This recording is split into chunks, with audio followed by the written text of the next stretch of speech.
Hello guys, and welcome to today's airsofting video. What you see in front of you is going to be another pistol review for my most recent unboxing that I had from e-bike. What I have featuring here is the WeTech CQB Master Metal 1911 MEU. This is the second generation model, so they have it patented as the heavyweight model. So with this particular 1911, it has some very excellent stats as far as mag capacity, FPS, and just overall design and build quality. I'll be able to go over that with you guys today, and I hope you enjoy. So let's talk about some of the things that you'll get right out of the box. So one thing, obviously, you're going to get the magazine, which again is going to hold 16 rounds in total, plus one in the chamber. So pretty decent mag capacity considering that it is a single stack magazine, as you can see. The other thing that includes is also a threaded adapter to mount any type of suppressor, flash hider, etc.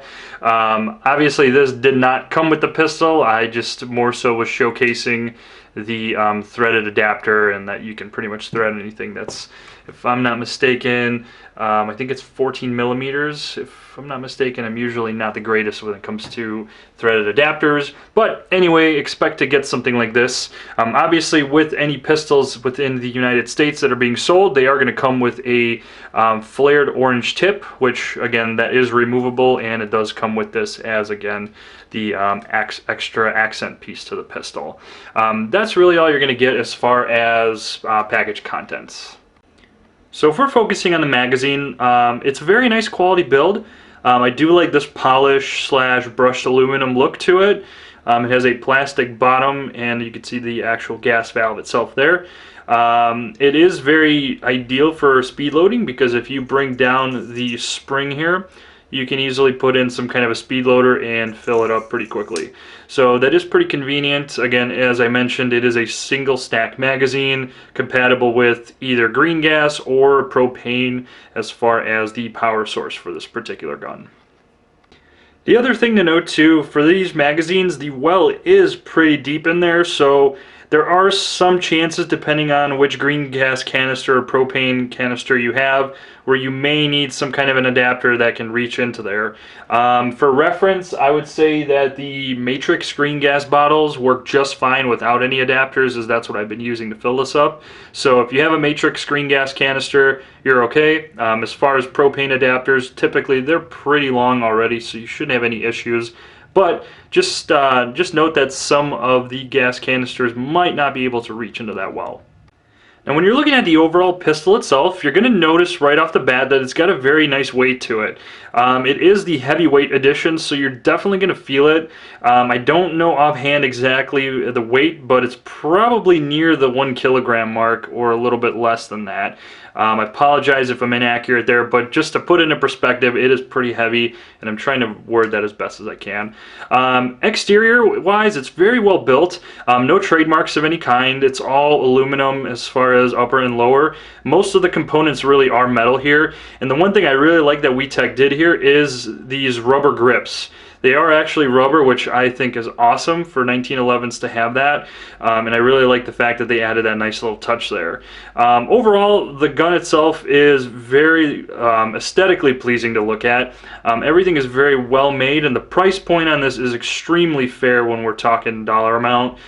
You could even catch this thing on sale with some of e-bike's promo codes that they offer, and you can essentially get a pretty good steal out of this. So obviously our mag release is right here towards the left side of the gun, depending on how you're looking at it.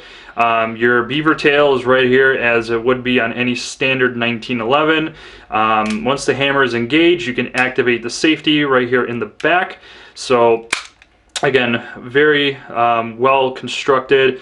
The hammer is pretty light, I would say, and the trigger is very light as well as far as resistance goes, as it would be expected in an airsoft pistol.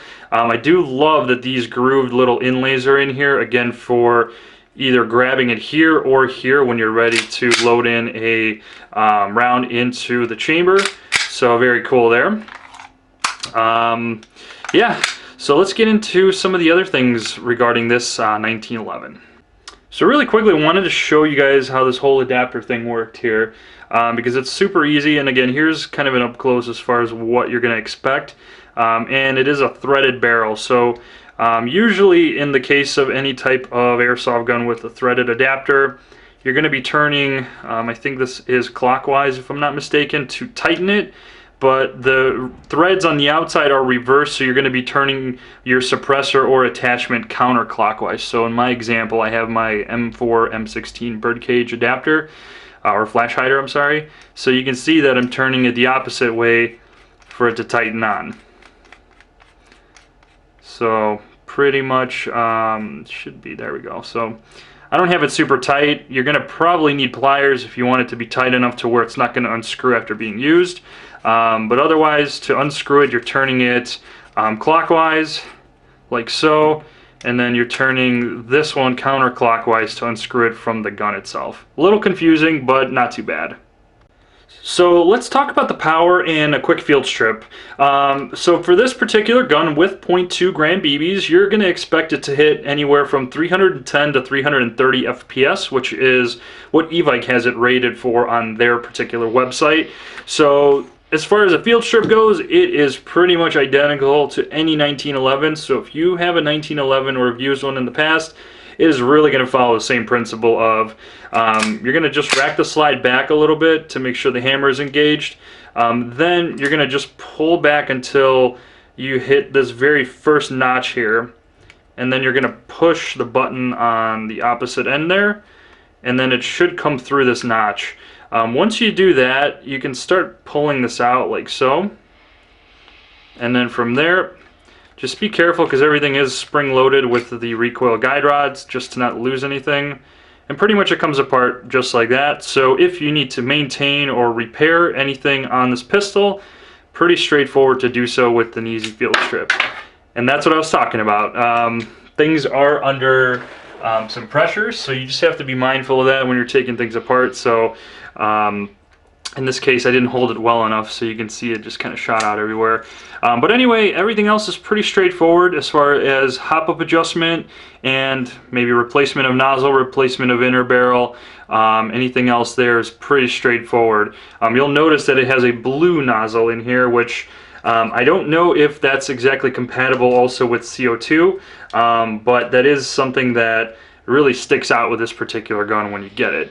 As far as putting it together, just again be mindful of the spring because it doesn't really have anything to lock it in, so you kind of have to just align it with this end piece here when it comes to putting it together. So hopefully it doesn't shoot out as I try to realign the rails and field strip it back.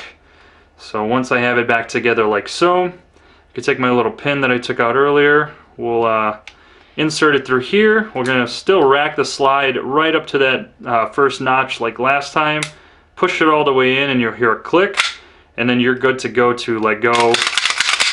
And it should be on there without any problems. So very simple. Power is very efficient, very good. Gas capacity is excellent considering that it's a pretty small magazine. And it's not bad overall as far as power platform.